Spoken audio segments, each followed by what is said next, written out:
The don express में आपका स्वागत है। आशा है आप सभी सुखी व स्वस्थ होंगे। आज हम कुछ विषयों पर बात करेंगे।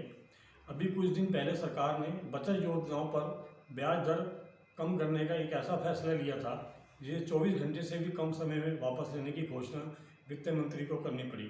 कहा जा सकता है कि ये देश की अर्थव्यवस्था से जुड़ा एक ऐसा फैसला था जो शायद राजनीतिक कारणों से वापस लिया गया, किंतु यहाँ यह महत्वपूर्ण प्रश्न नहीं है कि इस फैसले को वापस क्यों लिया गया, अपितु ये प्रश्न महत्वपूर्ण है कि इस फैसले को लाने का औचित्य क्या था। वर्तमान परिस्थितियों में भले ही महामारी काल में उपजी स्थिति को इस प्रश्न के उत्तर स्वरूप प्रस्तुत करने का प्रयास किया जाए, लेकिन फिर भी इस घटना ने भारतीय कर प्रणाली पर एक नए विमर्श की आवश्यकता को जरूर महसूस करा दिया है। इस विमर्श में जाने से पूर्व कर संबंधी कुछ बुनियादी तथ्यों पर विचार करना आवश्यक है। दरअसल कर अथवा टैक्स सरकार द्वारा देश के नागरिकों से ली जाने वाली एक निर्धारित रकम होती है, जिसका उपयोग देश के देशवासियों की तरक्की, उनके कल्याण एवं सुविधाओं के लिए किया जाता है। एक न्यायपूर्ण कर व्यवस्था देश की आर्थिक उन्नति और उसके नागरिकों की खुशहाली के मार्ग में ली जाती है। भारत में अगर कर प्रणाली की बात करें तो मनुस्मृति और वेदों से लेकर कौटिल्य के अर्थशास्त्र में इसका स्पष्ट एवं सुसज्जित उल्लेख मिलता है। भारत के प्राचीन ग्रंथों में राजा के द्वारा लिया गया कर एवं राजस्व पद्धति की व्याख्या राजा के शासन संबंधी सेवाओं के वेतन के रूप में किया गया था।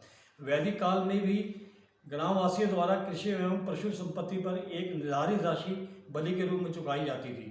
कृषकों से प्राप्त राशि को बलि तथा विक्रय वस्तु से प्राप्त राशि का शुल्क कहा जाता था, जो सामान्य उसके मूल्य का 6वां अथवा 8वां भाग होता था। वहीं कौटिल्य के अर्थशास्त्र में भी विस्तार पूर्वक राज्य की आय के स्रोतों का वर्णन किया गया है। मौर्य काल में भू राजस्व समेत अनेक शुल्क नागरिकों पर लगाए जाते थे, जैसे छठ भाग, 6वें अंश के रूप में प्राप्त राज्य कर, सेना भक्त, युद्ध काल में राज्यादेश के से प्रजाजनों द्वारा प्राप्त खाद्य प्राप्त, बलि, करों के अतिरिक्त अन्य उपहार के रूप में प्राप्त धन, कर, अधीनस्थ राज्यों से मिलने वाला कर, उत्संग, उत्सव आदि अवसर पर भेंट स्वरूप प्राप्त वस्तुएं, पाशव, नियत कर से अधिक की वसूली, परिहीणक, पशुओं द्वारा खेत आदि की हुई हानि के कारण पशु स्वामी को दिए गए अर्थदंड से उपलब्ध धन, औपनायिक,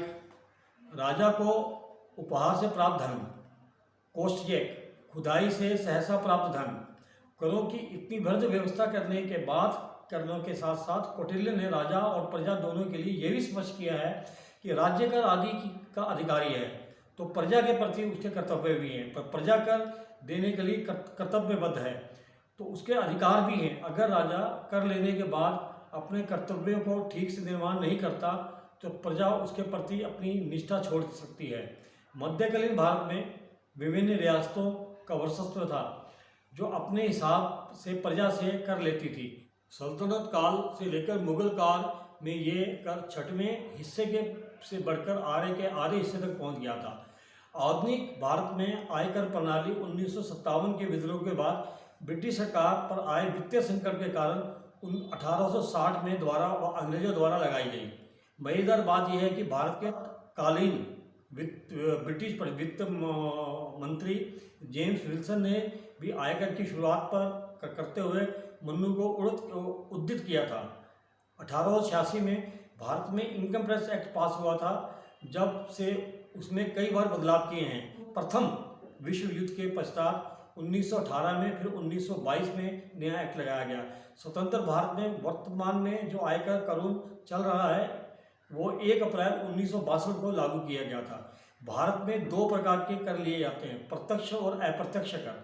2017 में जीएसटी लागू करके अप्रत्यक्ष करों में क्रांतिकारी बदलाव लाकर सुधारों की तरफ एक महत्वपूर्ण कदम उठाया गया था। प्रत्यक्ष करों में भी सरकार हर बजट में कुछ बदलाव करती है, लेकिन इसके बावजूद जब विश्व के देशों की टैक्स कॉम्पिटिटिव इंडेक्स 2020 की रिपोर्ट आती है तो 36 देशों की इस सूची में New Zealand, America, Britain, Japan, France, Germany, Portugal जैसे देशों के नाम हैं, लेकिन भारत का कोई स्थान नहीं है। जब व्यक्तिगत आयकर वसूलने वाले देशों से तुलना की जाती है तो वर्ल्ड बैंक की रिपोर्ट के मुताबिक अमेरिका में ये 37%, न्यूजीलैंड में 39%, भारत में 35.88%। जीएसटी की बात की जाए तो भारत में 28% के साथ ये 140 देशों की तुलना में सबसे ज़्यादा है। 27% के साथ कुछ स्थानों पर अर्जेंटीना है, जबकि यूके और फ्रांस में ये 20%, तो सिंगापुर में 7% है। इन आंकड़ों में यह तो स्पष्ट है कि कर वसूली के मामले में भारत कई विकसित देशों के समक्ष तो कहीं उनसे आगे है, लेकिन जब नागरिक सुविधाओं की बात की जाती है तो भारत अंतिम पायदानों पे है। लेकिन अमेरिका, जापान, न्यूजीलैंड, यूरोपीय देश जैसे अन्य देश अपने नागरिकों से ऊंचे दरों पर कर अवश्य देते हैं, लेकिन इसी अनुपात में सुविधाएं भी देते हैं। शिक्षा, स्वास्थ्य, यात्रा, वरिष्ठ नागरिकों को पेंशन सहित अनेक बुनियादी योजनाएं चलाई जाती है, जिनमें उनके नागरिकों का जीवन सुगमता व्यतीत हो सके। जबकि भारत अपने नागरिकों को स्वास्थ्य देने के मामले में 195 देशों की सूची में 154वें नंबर पर है, पायदान पर आता है। हालात का अंदाज़ा इसी बात से लगाया जा सकता है कि हम बांग्लादेश, नेपाल, घाना, नाइजीरिया जैसे देशों से भी पीछे हैं। ये स्थिति तब है जब भारत में स्वास्थ्य के क्षेत्र में आयुष्मान योजना लागू की गई है, जबकि इजराइल, जापान से लेकर लगभग संपूर्ण यूरोपीय उपमहाद्वीप के देशों में हेल्थ केयर की सुविधाएं या तो मुफ्त में है या फिर नागरिक पूरी तरह से इंश्योर्ड हैं। जबकि भारत में जिस वर्ग में टैक्स वसूला जाता है उसे देश के वित्त मंत्री द्वारा ये सलाह दी जाती है कि वह अपना ख्याल खुद रखें। उस वर्ग के आय पर कर, संपत्ति कर, नगर निगम के विभिन्न कर, कैपिटल गेंस पर कर, टोल टैक्स, रोड टैक्स जैसे करों की भरमार है।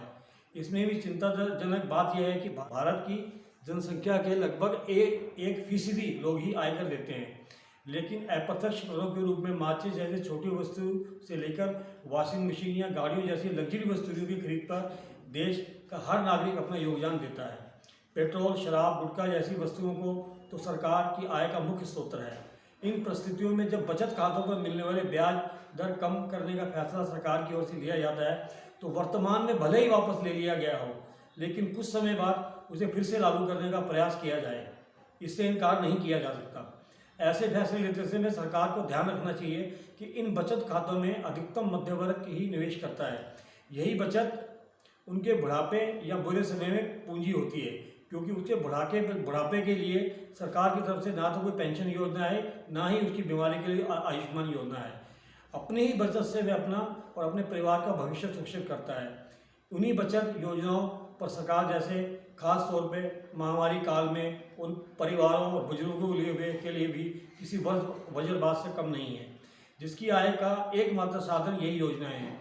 इन हालातों में ऐसे फैसले लेने के बजाय सरकार इस दिशा में सोचे कि भारत की कर व्यवस्था को आज़ादी के पूर्व अंग्रेजों द्वारा लागू की गई थी, उसमें हमारे देश की वर्तमान जरूरतों को ध्यान में रखकर मूलभूत बदलाव किए गए। क्योंकि भारत पर आयकर से संबंधित जो कानून ब्रिटिशरों द्वारा 1957 की विद्रोह की सजा के रूप में हम पर थोपे गए थे, उनमें से कई कानून ब्रिटेन ने अपने यहाँ लागू नहीं किए, परंतु आज हम आज़ादी की 75वीं वर्षगांठ पर देश भर में अमृत महोत्सव मना रहे हैं। तो हमारे अपने स्वयं की एक न्यायोचित एवं सर्व कल्याणकारी कर नीति होनी चाहिए।